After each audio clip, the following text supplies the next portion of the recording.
So now it's time for Umay GÖLLÜ session, who is one of our online courses trainer. And Umay GÖLLÜ is from Ankara, and he has been doing MUN since 2017. She has participated in lots of conferences in various positions from delegate to secretary general. She is currently a senior in Burdur Bahçeşehir Science High School, where she also serves as MUN club president.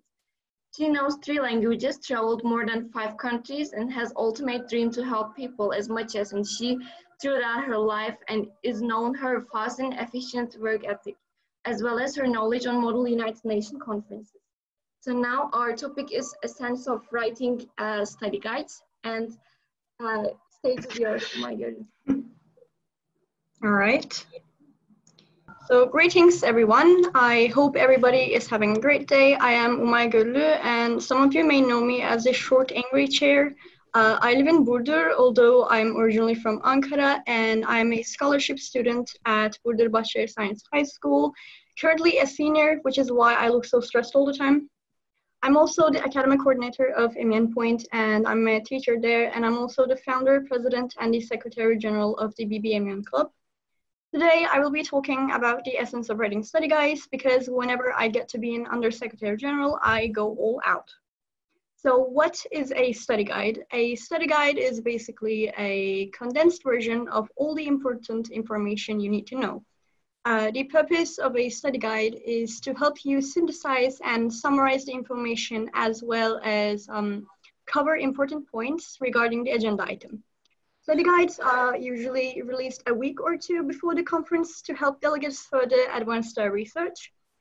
Here in this picture, you can see the United Nations Security Council of 2018, I think, and I was Palestine in the Palestinian conflict topic.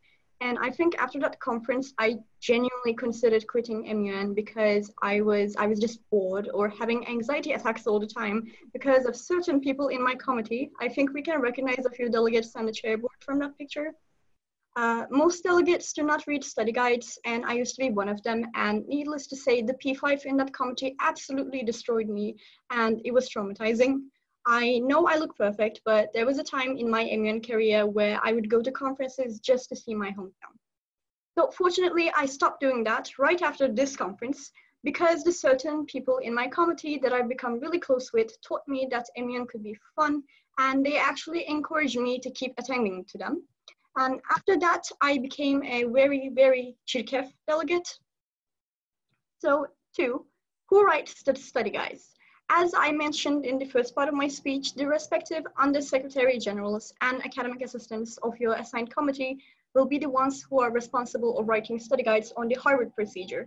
I mean, I'm pretty sure Nazlı will give you more information after me, but on the time and procedure, I think the study guide is referred to as the research report, and they can also be written by the student offices. Even though nothing takes the place of a well-advanced research, reading the study guides are really important to the committee's flow, as they reflect what the USG of that committee may want to be discussed, as well as what they want for the resolution. After all, they are the ones who will be approving the resolutions and the documents, so it's important to know what they aim for in the committee. So steps that should be taken before the writing is actually the most crucial part. For me, I write extremely detailed study guides, but thankfully they don't bore the delegates that read them. You'll want to organize the information in your study guide in a way that makes you feel like you've captured all the main outlines. In order to do that, you have to read lots of articles and take many notes and create a small summary sheet regarding what you learned. And in this summary sheet, please do not forget to note down the articles you read for paraphrasing, and also to add them in the bibliography and the references part, as plagiarism is never welcomed in any conference. Of course, while writing and reading these articles, you will have your own thoughts regarding the situation, and unless it's extremely biased, you should probably note them down as full sentences and use them in your guide, as well as the information you gathered. So the most important part of the study guides is what should be included in it.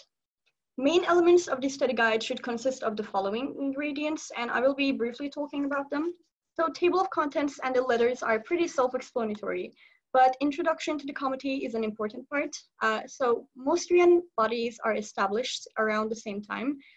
Instead of stating the obvious, which you will, you should rather focus on what they did and where and why they took action about your agenda item. This part will most likely take a page and a half, and it will be important for delegates to know and gather information on the committee beforehand, because especially while writing resolutions, we sometimes want to do some things, but the committee already did them before, so it's useless to write them. More time for the USG, it's not really nice. So for the introduction to the agenda items or the topics, this may vary from conference to conference. The introduction to the topic should be main highlights. It's main highlights because if we dive straight into the depth of terms and pages full of history without the delegates having any idea regarding the topic, it may be hard for them to focus and understand while reading. So you will have plenty of time explaining everything in depth during the history and the explanation of issues in depth arc or the key terms. And as I said, for the history and the issue explanations, on this part, it's really important to write in detail without boring anybody. However, keep it as understandable as possible. You should focus on what is relevant to your topic, and you can give a few sentences for your context, but stick to the main plot. And at the end of the history, also give depths about the current situation of the topic, if it's not futuristic, that is. Current situation is important because while you're writing a resolution or basically discussing in the committee, you will construct your words accordingly to that, because you, especially at the UN bodies, this will happen. If you go against somewhere's policy or the committee's flow, it will not be nice for anybody. You also may complete your remarks that you may have made on the introduction in this part. So for the definition of key terms, this is also very important. As you move along the study guide, you will come across lots of words, abbreviations, or key terms. And it's important to note them down and explain their meanings, of course, during the study guide, that is. However, not all terms may be key terms, and it's crucial to differentiate them from the others. And you can also make like a mini dictionary at the end of the study guide. Most USGs don't do this, but I do it personally, and I think it's really important because, as I said, most delegates unfortunately do not read the study guides. And even if they do not read them, they print them out and they use them for motions or to see some points during the conference. So having that little dictionary at the end is extremely important, and they actually help further help delegates with the knowledge. Questions to be addressed is the part where the main points of the issue that needs to be recovered or resolved in a resolution, as well as to draw the debate flow. These questions exist to make sure that the delegates research the specific points of the agenda accordingly. And as I mentioned before, they also point out what the USG wants in a resolution, so it's really important. And bibliography and references is also very self-explanatory. But to summarize, final important tips for writing these, you can take a screenshot of this or note them down. I specifically wrote them here instead of my own notes. So one is, please write a proper letter. People think nobody reads them, but they do. When they do, they do. When USGs throw in a letter at the last minute, we notice, and it's quite embarrassing. I could show you like about 10 letters that I read, and some of them may be from people that you know. Letters are actually really important because they point out the speech abilities of a USG. So second is always including the past actions made by your committee or other bodies regarding the topic you have, not everything in the committee, but that specific topic, as well as their current opinion and stance. So 3 is there will always be countries that are specifically involved in the topic. You can always gather information on their stance and actions and write them as well, which actually adds into the detail of the study guide. So the fourth is making sure to find at least 5 questions that should be addressed and seen on a resolution. As I said, this heavily influences on the USG's aim for the committee, and paying attention to the questions and also writing the questions in a manner that can actually affect the committee is extremely important. So 6 is making sure all countries are given guidance and making sure that the text written is as objective as possible. When you write a study guide and you start to see some articles, especially if they're Turkish, since it's our own language, Some of the articles may actually be quite biased, and it's actually really hard to filter them. Most of my friends, when they are writing study guides, they come to me because I know multiple languages and I quite literally sniff out articles. So it may be actually really beneficial to make everything as objective as possible because, you know, usually, unless it's a specialized committee, we are UN, and the UN's main influence is to remain as objective as possible in the international terms. So for the seventh and the last tip, refrain from using unprofessional language and slang unless it's in quotations from past events and mentions. And even when you do that, strictly state whom this was said by so that it does not create a conflict while writing your study guide. And about the countries that are important to the topic will most likely be in the matrix of that committee. So while you are, let's say you are USA and there is a specific paragraph about France, you may want to skip that paragraph because it's not about you. However, that's not going to be the case because if that country is really relevant to the topic, you will want to know about not only that country, but their actions on that specific topic. So it's really, really important to make further research for your study guide. So thank you for your attendance. I can take questions if there are any. I know it was really quick because I speak fast, but writing a study guide is a really, really hard process, and it just needs so much research. So seriously, if there are any questions, I could take some. Thank you very much for your presentation. So please do not hesitate to write your questions to the chat box, or you can raise your hands while participants part. How many pages should be the ideal study guides? Well, it depends on the committee, but for GA committees, I would say about 30 to 40. But for advanced committees such as UNSC or OIC or JCC, it should be minimum 20, but you know, it can differ. And do you prefer writing study guides for crisis committees or GA committees? I mean, both is nice, but if the crisis committee is war-based, well, my dad is a soldier, so I really like war-based things. But GA committees can also differ between their topics as well. To organize a conference. Well, I don't think there is, but there's a specific season, like a very busy season for making a conference. For example, in MUNTR carries out around March. So as a conference, you may want to stay away from those dates, or conferences like Hiroshima or some stuff. But there isn't a specific time limit for application dates for MUN Turkey, I think. And also I have one more question. Like, which one is harder to write, to a GA committee or a crisis committee? What do you think? I mean, it really depends on the topic, but let me give an example. For example, no problem for the reply. My first, when was it? I wrote study guides twice before I became like an official USG. And during that time, my topic was, what was it? I don't remember. I think it was something along the lines of like international politics in like between 3 or 4 countries. And it was really hard because there were not many articles, and I think it was about Russia, I'm not sure.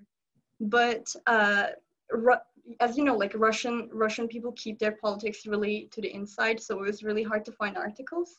But I actually, I also wrote a guide for the Syrian crisis, Syrian civil war, and that was really easy to write because it's been a conflict going on for years. It really depends on the topic, but if I had to make a choice, I would say crisis committees because they're really advanced and it's hard. It gives me pain. And some conferences just copy some information from various articles and paste it into the study guide. In such a situation, what should be done? Well, as a Secretary General, if the Secretary General did not check the guide, that's on them. But if I were to be a USG and my co-USG would do that, I would definitely bash them in and I would just say, like, let me write it. Because, as I said, plagiarism is never allowed and it's not ethical either. So it's really not healthy for the delegates to read that as well because they can just find that information in the outside. But we're just trying to provide them more information on the study guide itself. So it's really important to reflect what's on our mind as well. Mm-hmm. Are all study guides written in the same way? For example, for NATO and UNSG, what should we do? Well, for NATO, I wrote a study guide, no, two for NATO. Well, one was for PA, but NATO has a different rules of procedure. So while talking about certain politics, I have to follow them and write those accordingly. But for UNSC, it's basic UN, but while writing a UNSC study guide, you actually have to consider the influence of P5, and you have to write like that, because sometimes most of the UNSC agenda items are actually related to the P5 members. So you have to write their respective perspectives, and it takes forever to write. And how many days do you spend to write a study guide, like in general? For GÖLLÜ, I wrote a study guide that was like 32 pages, and it took me 2 days. But not 2 days, like I worked like 3 hours a day, and it was enough for me. I have a gift for writing, and I work extremely fast. But for my co-USG, it had taken like 11 hours or so to write. It really depends on the person. How many experiences did you have before you took office in the Secretariat? I would have to count. Let me see. I think that would be 11. As a delegate or also chairperson? No, like mixed. Is there any way to make somebody check your study guide apart from the SG? Sometimes SG cannot give feedback. In such a situation, how can we get professional help? I mean, you can ask me, but besides that, if you have a co-USG or an academic assistant, they will also proofread the study guide. But if not, there are, if you want serious feedback on the topic that you wrote, on the way that you wrote, you have to kind of depend on the SG. I'm sorry about that. But for grammar or spelling mistakes, there are tools for that on the internet. But as I said, for proper feedback, the SG has to be the person because it's their conference. Thoughts on your online courses on MUNTurkeycom. Why should people buy your online course? What's your favorite online course on MUNTurkeycom? Well, people should buy my online courses. I'm not by the way. I am the academic coordinator, but there are also lessons by Cemre and Yağmur, and they spent so much time on it. It took me like a week, but it took them months, honestly. As I said, I work really fast, which is not normal sometimes, but they put so much effort in it, and they are really actually high quality. I know people has a hesitation sometimes by buying them, but we put so much effort in it, and they contain so much information that not everybody has because it's from their personal experience. So it's really really beneficial for everybody. And my favorite would be, I think, Yağmur's directive course. It was really nice. And what can you say about open agenda committees? Do they publish study guides? Open agenda committees, there's no other way to put this, so I'll just say it. Open agenda committees are actually a facade. When they say open agenda, they actually have agendas. You just have to read the study guide. They don't put out a specific agenda because for example, NATO, they want to focus on the agenda item of that committee in real life, in real time. So they take the current agenda items of that actual committee and they put it in the study guides, but it's like they don't just do it randomly. It's actually real life agenda items. So study guides are always the same. Here's one more question. If there are more than one agenda item, should there be more than one study guides, or all agenda items should be written in the same study guide? I mean, unless it's like a really hard topic, both of them are hard topic in advanced committees, it's always more healthy to keep them in one study guide and just specify their topics one by one in the study guide by the table of contents. So thank you very much for your answers. Time has lapsed, so thank you very much. Hope to see you in the next session. Thank you. you.